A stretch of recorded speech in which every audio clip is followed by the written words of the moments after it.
বাবারা শুনে কি দাও আল্লাহ আমার নবীকে কি সম্মান দিয়েছে, আল্লাহ আমার নবীকে কি মর্যাদা দিয়েছে, আল্লাহ আমার নবীকে কি মাকাম দিয়েছে।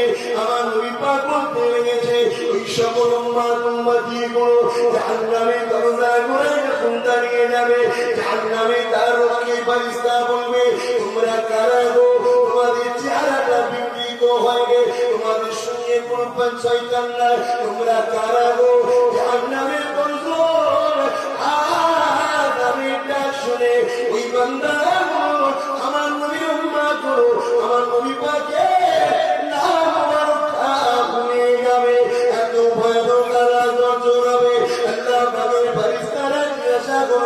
তোমরা তোমাদের নাম বড় বড় ওই সময় তারা বলতে লাগবে আমাদের নাম হলো মুহাম্মদ আব্বাস, মুহাম্মদ হলো মুহাম্মদ হলো এই মুহাম্মদ নাম শুনবে আল্লাহ বলে ফেরেশতা বলতে লাগবে ও আল্লাহ যিনার খাতিরে আপনি জান্নাত তৈরি করেছে এই নবীর নাম তাদের নামের সঙ্গে জড়িয়ে আছে। আপনার নবীর নামের খাতিরে কি তাদের কি নাদা করা যায় না?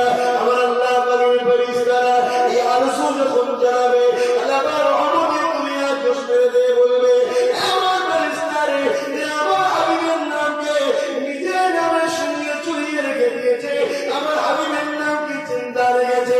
আমি আল্লাহ তাদেরকে জাহান্নামে দেব না, তাদেরকে আমি আল্লাহ জান্নাতি ঘোষণা দিলাম।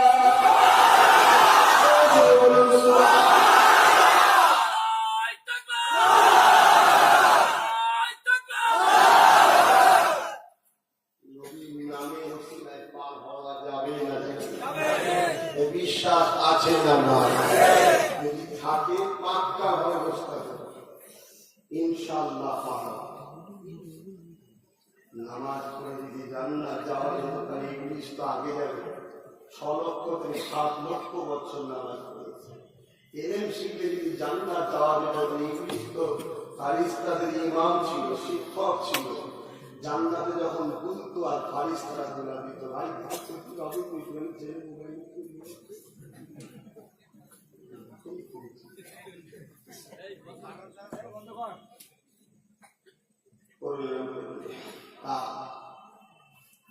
কি বলে ফেরেশতারা দুলাবি পারি